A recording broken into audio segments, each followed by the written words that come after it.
There are moments in life when everything shifts, not gradually, but in an instant. A single decision, one moment of boldness, one act of faith can completely alter the course of your life. Too often, we underestimate the power of the choices we make daily. We convince ourselves that change takes years, that transformation is a slow process, that breakthrough is a distant dream. But God is not limited by time. He is the God of sudden lives. He is the God who turns fishermen into world changers, who calls the unqualified and equips them for greatness, who takes the ordinary and makes it extraordinary. Some of you are standing at the edge of destiny, but fear has kept you from taking that next step. You've analyzed it. You've prayed about it. You've waited for the perfect moment. But what if the only thing standing between you and the life God has for you is one decision? One step of obedience, one act of surrender, one moment where you refuse to let doubt win. The enemy knows that if he can keep you hesitant, if he can keep you questioning yourself, if he can keep you bound by comfort, then he can keep you from walking in the fullness of what God has called you to do. But today I declare that hesitation is breaking off of you. Look at the story of Peter. He had spent an entire night fishing with no results. He had tried everything in his own strength, using his own wisdom, relying on what had always worked before. But when Jesus told him to cast his net one more time, he made a decision that didn't make sense in the natural, a decision that required trust, a decision that changed everything. One moment he was exhausted, empty-handed, discouraged, but with one act of obedience, his situation shifted. His boat was suddenly overflowing with more than he could carry. Some of you have been trying to figure things out on your own. You've been striving, working, pushing, but nothing seems to be working. And God is saying, will you trust me? Will you step out? Will you make the decision to follow my voice even when it doesn't make sense? Because on the other side of that decision is everything you've been praying for. Throughout the Bible, we see people whose lives were transformed by a single moment of surrender. Esther made a decision to stand in the gap for her people, and a nation was saved. The woman with the issue of blood made a decision to push through the crowd and touch Jesus, and she was instantly healed. Abraham made a decision to leave everything familiar, and he became the father of nations. Every great move of God begins with a decision, one choice that sets a new trajectory. The question today is, what decision is God asking you to make? What have you been delaying? What have you been overthinking? What if your future self is waiting on you to move? Because when you choose obedience over fear, when you choose faith over comfort, when you choose to say yes to what God is calling you into, you step into a divine acceleration that will change your life forever. Every major shift in life begins with a decision. Your destiny is not a product of chance, but of choices. Every person who has walked in divine purpose, who has stepped into the fullness of what God has for them, has come to a moment where they had to decide, will I stay where I am, or will I trust God for more? Will I let fear hold me back, or will I step forward in faith? The power of decision-making is woven throughout Scripture, showing us that one choice can redirect the entire course of a person's life. Look at Abraham. He was living in the land of his father, surrounded by what was familiar, when God called him to step out into the unknown. There was no clear map, no guarantees, just a promise. But Abraham made a decision. He chose obedience over comfort, faith over fear, and because of that one decision, he became the father of many nations. His legacy was birthed in a moment of surrender. Had he hesitated, had he delayed, had he let doubt convince him to stay where he was, history would have looked different. But he made a choice, and that choice changed everything. The enemy understands the weight of your decisions, which is why he fights so hard to keep you in a cycle of hesitation. He whispers lies to make you doubt yourself. He magnifies the risks. He tries to convince you that you're not ready, not qualified, not equipped. But the truth is, you don't need to have all the answers before you step forward. God never calls the prepared. He prepares the called. If he has placed something in your heart, if he is leading you to take a step, it is because he has already gone before you to make a way. Your responsibility is not to figure out all the details. It is simply to say yes. Think about Peter on the boat. He has spent an entire night fishing and caught nothing. By all logic, there was no reason to try again. But when Jesus told him to cast his net one more time, Peter made a decision. He chose to listen to the voice of Jesus over the voice of his own experience. He chose to trust divine instruction over natural reasoning. And in that moment, his situation shifted. What had been empty was suddenly overflowing. What had been a night of frustration became a moment of breakthrough. That is the power of one decision. Some of the greatest blessings of your life are waiting on the other side of a decision you have yet to make. God is calling you higher, but you have to be willing to leave the place of comfort. He is leading you into purpose, but purpose requires movement. Too often people pray for change, but refuse to make the choices that align with what they are asking for. They desire elevation, but resist the decisions that will take them there. Faith is not just believing, it is acting in alignment with what you believe. It is making choices that reflect trust in God's plan, even when the outcome is unclear. The story of Esther is another powerful example. She was placed in the palace, positioned for influence, but there came a moment when she had to decide whether she would risk everything to fulfill God's purpose for her life. She could have remained silent, chosen self-preservation, and ignored the weight of her calling. But instead, she made a decision. She chose courage. She chose to step into the unknown, and because of that decision, an entire nation was saved. Her story teaches us that obedience doesn't just affect us, it affects generations. The choices we make today are not just about us, they have ripple effects that extend far beyond what we can see. So many people are waiting for a sign, waiting for clarity, waiting for absolute certainty before they move. But faith doesn't work that way. Faith requires action before confirmation. Faith is stepping out when you don't have all the details, trusting that God is leading you even when the path is unclear. The Israelites stood at the edge of the Jordan River waiting for it to part. But the miracle didn't happen until they stepped in. It was their movement that triggered the breakthrough. Some things in your life will not shift until you decide to move. Procrastination is one of the greatest thieves of destiny. It is the lie that tells you there is always more time, that the opportunity will always be there. But the truth is, delayed obedience is still disobedience. Every time you put off a decision God is calling you to make, you are postponing the breakthrough that comes with it. The enemy doesn't have to destroy you if he can distract you. If he can keep you in a cycle of indecision, you will never walk in the fullness of what God has for you. One decision can change your life forever. One moment of boldness can open doors you never imagined. The question is, what is God asking you to do? What have you been delaying? What decision have you been afraid to make? Because your next level, your breakthrough, your answered prayer is waiting on the other side of that choice. Fear and comfort are two of the greatest enemies of destiny. They work together to keep you stuck, to keep you settling for less, to keep you from stepping into the fullness of what God has for you. Fear whispers lies that make you doubt yourself, while comfort convinces you that where you are is good enough. But you were not created for mediocrity. You were not called to live a life of complacency. There is more inside of you. There is a greater purpose ahead of you. But if you allow fear and comfort to dictate your choices, you will never step into it. Fear paralyzes. It tells you that you are not ready, that you are not qualified, that failure is inevitable. It magnifies the worst case scenario and convinces you that staying where you are is safer than taking the risk. The enemy knows that as long as you are afraid, you will not move forward. He knows that if he can keep you questioning, doubting, second guessing, he can keep you from walking in purpose. But God has not given you a spirit of fear. Fear is not your portion. Fear is not your inheritance. The moment you recognize that fear is a strategy of the enemy, you begin to strip it of its power. Comfort, on the other hand, is more subtle. It disguises itself as wisdom. It makes stagnation feel like stability. It tells you that things are fine the way they are, that there is no need to push for more, that stepping out is unnecessary. But comfort is the silent killer of destiny. It lulls you into a state of complacency where you stop dreaming, stop striving, stop believing for greater. Comfort convinces you that average is enough, but God has not called you to an average life.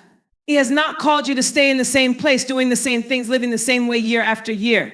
Growth requires movement. Expansion requires stretching. There's no breakthrough in comfort. Throughout the Bible, every person God used had to confront fear and reject comfort. Look at Moses. He was comfortable in Midian, living an ordinary life as a shepherd, until God called him to something greater. But fear immediately rose up. He questioned his ability. He gave God excuses. He tried to convince himself that someone else was more qualified. Fear almost made him miss his calling. But when he finally said yes, he led an entire nation to freedom. What if he had let fear win? What if he had chosen the comfort of his old life instead of stepping into the unknown? Then there's Joshua. He was called to lead Israel after Moses, but stepping into that role required courage. God told him over and over again, be strong and courageous. Why? Because he knew fear would try to stop him. He knew Joshua would feel inadequate. He knew comfort would try to pull him back to what was familiar. But Joshua had to decide, would he let fear keep him in the wilderness, or would he step into the promised land? Even Jesus demonstrated the necessity of rejecting comfort. Before his greatest act of obedience, going to the cross, he prayed in the Garden of Gethsemane. He felt the weight of what was ahead, the pain, the suffering, the cost. His flesh desired comfort. He even asked if there was another way. But he made a decision. He surrendered to the will of the Father. He chose obedience over comfort, purpose over ease, and that decision changed eternity. Fear will always try to convince you to stay where you are. It will make you overthink, hesitate, delay. But faith requires action. The Israelites stood on the edge of the Red Sea, afraid, with an enemy behind them and no visible path forward. They wanted to turn back, to return to Egypt. Be easy, even slavery felt safer than the unknown. But God told them to move forward. He didn't part the waters first and then tell them to go. He required them to step forward in faith. It was their movement that triggered the miracle. Some of the greatest breakthroughs in life happen when you push past fear and step outside of your comfort zone. Think about Peter. He saw Jesus walking on water, and something inside of him knew that he was meant for more. But stepping out of that boat required faith. It required him to move beyond what was safe, to trust beyond what was logical. The other disciples stayed in the boat because the boat was comfortable. The boat was predictable. The boat was familiar, but Peter made a decision. And because of that decision, he walked on water. How many opportunities have been missed because people chose fear over faith? How many dreams have been delayed because people chose comfort over calling? The enemy wants to keep you in the boat. He wants to keep you playing it safe. He wants to keep you living beneath your potential. But the life God has for you is not found in your comfort zone. The blessings you are praying for, the elevation you desire, the purpose you long to walk in, it's all on the other side of your obedience. What would happen if you stopped letting fear make your decisions? What would shift in your life if you stopped choosing comfort over calling? There is more for you. There is a greater level, a higher dimension, a deeper purpose. But stepping into it requires courage. It requires a decision to trust God more than you trust your fears. It requires a willingness to leave what is familiar and step into the unknown. Obedience unlocks divine acceleration. Many people desire to see God move quickly in their lives, to experience breakthrough, to step in promises that seem delayed, but they overlook one of the most crucial principles in the kingdom: obedience. God's timing is perfect, and He knows when to release blessings, but often the acceleration we seek is tied to our willingness to obey. When we align with His instructions, doors open that no man can shut. Opportunities arise that we could have never orchestrated, and what seemed impossible suddenly becomes possible. Obedience is not about convenience, it is about trust. It requires surrender. It requires faith that even when you don't understand, even when the instructions seem small or insignificant, God is working. Throughout Scripture, we see how simple acts of obedience led to supernatural acceleration. Look at Noah. God gave him an instruction to build an ark at a time when there was no visible reason to do so. There was no rain, no storm on the horizon, no external confirmation that his obedience made sense. But Noah moved. He followed God's word. And because of that decision, he and his family were preserved while the rest of the world perished. Had he delayed, had he questioned, had he tried to rationalize his way out of obedience, the outcome would have been different. Abraham's life is another powerful example. God told him to leave his father's house to go to a land that He would show him. There was no clear roadmap, no final destination given in advance, just a command to go. Abraham's obedience set into motion generational blessings. He became the father of many nations, not because he had all the answers, but because he obeyed when God spoke. When he was later tested and asked to sacrifice Isaac, his willingness to obey in that moment led to divine provision. The ram in the bush was waiting on the other side of obedience. Obedience is the catalyst for supernatural acceleration. Sometimes people delay their breakthrough because they refuse to follow the last instruction God gave them. They pray for new direction, for new doors, for new favor, but they have not acted on the previous word. God does not operate on human timelines, but there are moments where obedience fast tracks His promises. The woman with the issue of blood has suffered for 12 years, but one moment of obedience changed everything. She could have stayed in her condition, letting the opinions of others or her own doubts hold her back. Instead, she pressed through the crowd, acted on what she believed, and received instantaneous healing. Another example is the story of Naaman, the commander who had leprosy. He wanted healing, and when the prophet instructed him to dip in the Jordan River 7 times, he hesitated. He expected a different process, a more elaborate or grand demonstration of healing. But healing was attached to his obedience. Had he refused, he would have remained in his condition. It wasn't the water that had power. It was the act of obeying God's instruction that unlocked his miracle. Many times people delay their acceleration because they are waiting for a sign when God is waiting for their obedience. The Israelites stood before the Jordan River waiting for it to part. But the instruction was clear. The priests had to step in first. The waters did not move until their feet touched the river. It was their obedience that triggered the miracle. The same principle applied to the walls of Jericho. They did not fall until the Israelites followed the exact instructions given to them. They had to march in obedience, even when it didn't make sense. And on the 7th day, the breakthrough came. Peter's life is another demonstration of how obedience leads to acceleration. He had fished all night and caught nothing, yet when Jesus told him to cast his net again, he obeyed. That single act of obedience brought a harvest so great that his nets began to break. It was not just a blessing, it was an overflow. What had taken all night with no results shifted in an instant because he responded in faith. Obedience often requires moving beyond logic. God's instructions will not always make sense in the natural. He may ask you to give when it feels like you don't have enough, to serve when you feel unseen, to move when it feels uncertain. But every instruction from God is attached to a purpose. Elijah was sent to a widow who was preparing her last meal, and he told her to first give him a portion before making food for herself and her son. That instruction seemed unreasonable, but her obedience positioned her for supernatural provision. She and her household had more than enough in the midst of a famine. There are doors waiting to be opened, miracles waiting to be released, promotions waiting to manifest, but they are all on the other side of obedience. Many people are asking God for breakthrough, but He is asking for obedience. The acceleration you seek is not in striving, in pushing, or in trying to force things to happen. It is in surrender. It is in responding when God speaks, even when you don't understand the full picture. Transformation requires discomfort. Many people desire to change, to grow, to evolve into the person God has called them to be, but they resist the very process that brings transformation. Growth is not comfortable. It challenges everything familiar, everything predictable, everything safe. It forces you to confront what has been holding you back, to release what no longer serves you, to step into the unknown. There is no transformation without discomfort, no elevation without stretching, no breakthrough without pressure. God often uses seasons of discomfort to shift you into your next level. When things start to feel unsettled, when the places that once felt secure no longer fit, when you sense that something is shifting but can't quite define it, it is often a sign that transformation is taking place. But too many people run from the process. They pray for change but resist the stretching.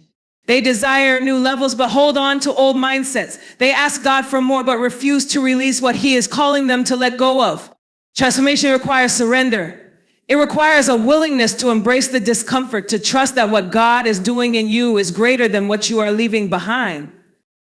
In the life of Joseph, he had a dream of greatness, but before he could step into that destiny, he had to endure a process of transformation. He was betrayed by his brothers, thrown into a pit, sold into slavery, falsely accused and imprisoned. Each season of his life was filled with discomfort, but every challenge prepared him for the position God had ordained for him. If Joseph had refused the process, if he had complained and given up, he would have never reached the palace. His transformation required trials, and every trial refined him for his purpose. Moses also had to go through a process of discomfort before stepping into his calling. He grew up in Pharaoh's palace, a place of privilege and security, but his destiny was not in Egypt's comfort. God had a greater purpose for him to lead his people out of bondage. But before Moses could lead, he had to be transformed. He had to leave the palace and spend years in the wilderness, stripped of everything familiar.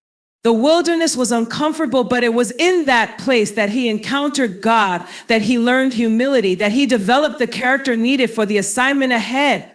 If Moses had clung to the comfort of Egypt, he would have missed his calling. Even Jesus experienced discomfort on the journey to fulfilling his purpose. He left the glory of heaven and took on human form. He fasted for 40 days in the wilderness. He was rejected by those he came to save. He endured betrayal, pain, and ultimately the suffering of the cross. His obedience to the Father's will required him to embrace discomfort, but through that process, he accomplished the greatest act of redemption. Transformation is never easy, but is always necessary for the fulfillment of purpose. The disciples also had to step out of comfort to walk in their calling. When Jesus called them, they had to leave their nets, their professions, their predictable lives to follow him. Peter had to step out of the boat to walk on water. It was in the discomfort of uncertainty that his faith was stretched. Paul, once a persecutor of Christians, had to go through radical transformation. His encounter with Jesus left him blind for 3 days, a physical representation of the spiritual shift that was happening within him. His journey was marked by trials, imprisonments, beatings, shipwrecks, but through it all, he became one of the most influential voices in the early church. Transformation is not just about what God is doing around you, it is about what he is doing within you. Sometimes the discomfort comes in the form of pruning, God removing relationships, habits, or mindsets that are hindering your growth. Other times it comes in the form of stretching, God pushing you beyond what feels possible, calling you to step out in faith when nothing seems certain. No one grows in comfort. A seed must be buried in the dirt before it can break through the ground. A caterpillar must go through the isolation of the cocoon before it can emerge as a butterfly. The version of you that God is calling you to become requires you to leave behind the version of you that is comfortable. Many people want the results of transformation without the process. They want the promotion without the preparation, the influence without the sacrifice, the blessing without the breaking. But true transformation requires refining. Gold is purified in fire. Diamonds are formed under pressure. If you want to step in your next level, you must be willing to endure the process that gets you there. The discomfort is not a sign of destruction, it is a sign of development. God is shaping you, molding you, preparing you for what is ahead. Faith requires action. Many people say they have faith, they declare their trust in God's promises, they speak about the vision he has given them, but they fail to move. Faith is not just believing, it is stepping out even when the outcome is uncertain. It is trusting that if God has spoken it, he will bring it to pass, but he requires participation. So often people wait for everything to be perfect before they act. They wait for the ideal conditions, for confirmation after confirmation, for a sign that guarantees success. But faith does not operate in certainty. Faith operates in trust. Abraham did not have all the details when God told him to leave his home and go to a land that would be revealed to him. There was no roadmap, no clear explanation, just an instruction to move. His willingness to act on what God said positioned him for the blessing. Had he stayed where he was, holding on to familiarity, he would have forfeited the promise. Faith is movement. It is stepping even when you don't see the full picture, knowing that God has already gone before you. Peter experienced the supernatural because he was willing to act. When Jesus called him to step out of the boat and walk on water, it required action. Had he remained in the boat, he would have never experienced the miraculous. It was not just about believing that Jesus could make it happen. It was about moving in obedience. Faith is more than a mindset. It is an action that aligns with what God has spoken. The woman with the issue of blood had suffered for 12 years. She had faith that Jesus could heal her, but that faith required movement. She had to press through the crowd. She had to reach out and touch the hem of his garment. It was her action that activated her healing. Many people desire breakthrough, but they are unwilling to take the steps that faith requires. They want open doors, but refuse to knock. They want provision, but refuse to step into the opportunities before them. Every great move of God in Scripture was met with action. Noah built the ark before the rain came. Joshua and the Israelites marched before the walls fell. The priest stepped into the Jordan before the waters parted. Faith requires action, and action activates the supernatural.